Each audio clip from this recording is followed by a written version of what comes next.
जीआरच्या आश्वासनानंतरही धनगरांचं उपोषण सुरू। दाखल्यासाठी सरकारला 8 दिवसांची मुदत, तर जीआरच्या निर्णयाविरोधात सत्तेतील आदिवासी नेत्यांचा सूर।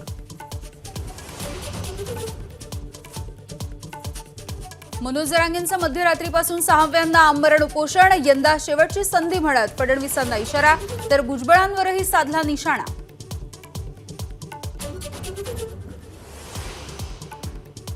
राहुल गांधींची जीप छाटणाऱ्याला 11 लाखांचं बक्षीस देईन। शिंदेंच्या शिवसेनेचे आमदार संजय गायकवाड यांची जीप घसरली।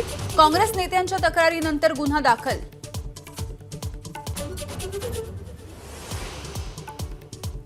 शरद पवारांमुळे राज्याला जातीय वादाचा कॅन्सर। पडळकरांची पातळी सोडून टीका, तर शिंदेंच्या संजय शिरसाटांकडून ठाकरेंच्या सेनेसाठी अपशब्द। महाविकास आघाडीकडून दोघांचाही समाचार।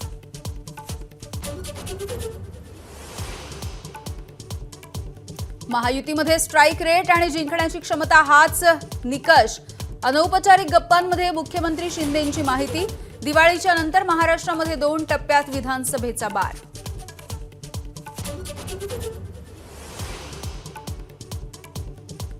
राज्य सरकारची सर्व महामंडळं टप्प्याटप्प्यानं शिंदेंच्या शिवसेनेला। अजित पवारांच्या राष्ट्रवादीला एकही महामंडळ मिळणार नाही का? राजकीय वर्तुळामध्ये चर्चा।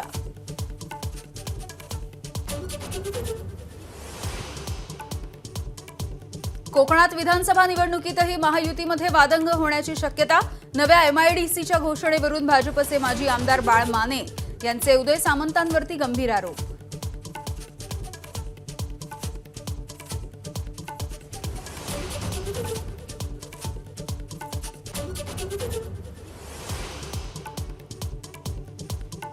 महाराष्ट्रामध्ये 3 नव्या वंदे भारत एक्सप्रेसचं पंतप्रधान मोदींच्या हस्ते उद्घाटन। पुणे हुबळी, पुणे कोल्हापूर आणि नागपूर सिकंदराबाद वंदे भारतमुळे प्रवाशांची मोठी सोय।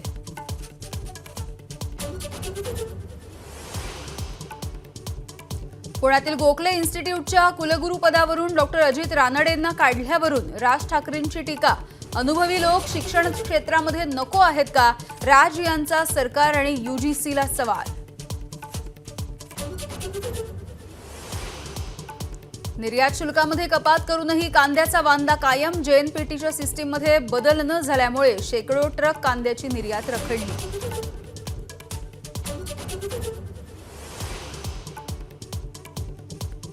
गणपती विसर्जनासाठी मुंबईतल्या चौपाट्यांवरती यंत्रणा सज्ज। पुणे नाशिकसह प्रमुख शहरांमध्ये कृत्रिम तलावांची सोय।